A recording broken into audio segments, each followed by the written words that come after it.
Le menu du dernier conseil municipal de Mios, ce jeudi 5 décembre, était pour le moins copieux, avec plusieurs gros dossiers à l'ordre du jour. Ainsi ont été adoptés à l'unanimité le lancement du projet de résidence intergénérationnelle qui regroupera plus d'une centaine de logements, mais aussi une maison des solidarités, un pôle médical, des salles de loisirs et un espace restauration ouvert à tous. Nous avons un nouveau conseil municipal, c'est le dernier de l'année, donc celui du mois de décembre. Donc nous allons aborder une multitude de sujets, puisque je crois que j'ai préparé 70 diapos pour ce soir. Mais notamment, on a la résidence Intergé, c'est un programme qui nous intéresse énormément.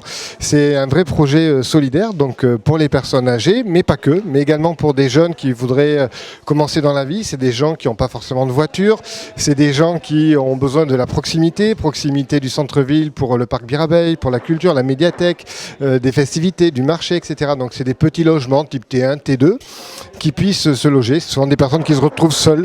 Et donc c'est pour les aider à s'insérer dans la commune.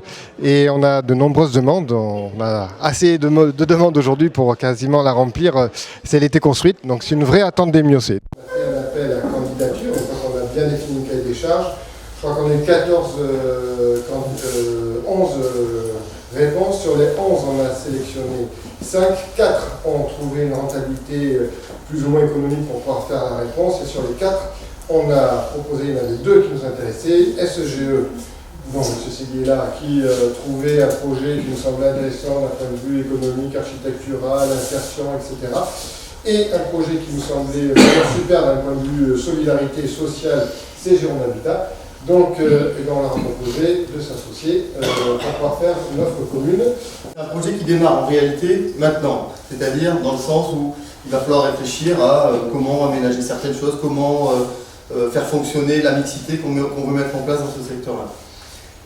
Il y a, alors ce plan-là est nord-sud, donc on est à peu près ici, on doit être ici, dans une salle ici. Donc le projet s'oriente nord-sud, autour de à partir de l'avenue de la République, et puis se connecte au fond sur la résidence Cavalier.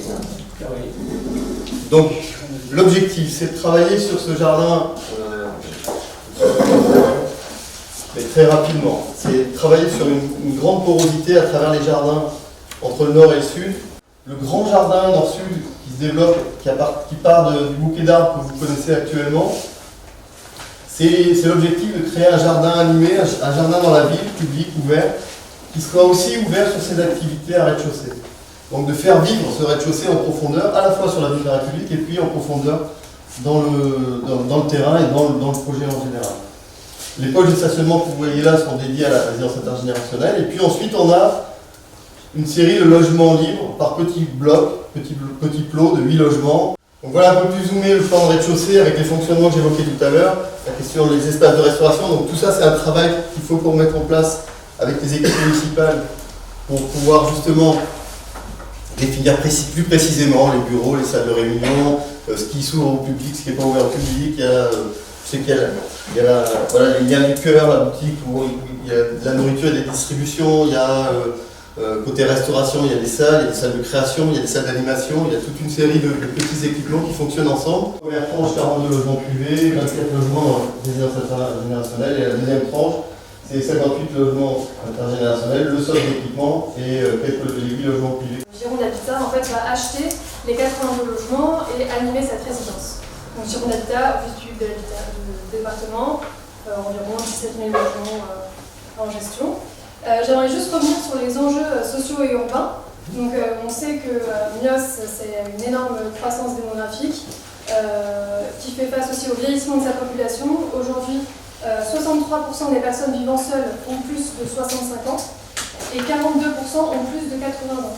Et on sait que le premier facteur de perte d'autonomie, c'est l'isolement.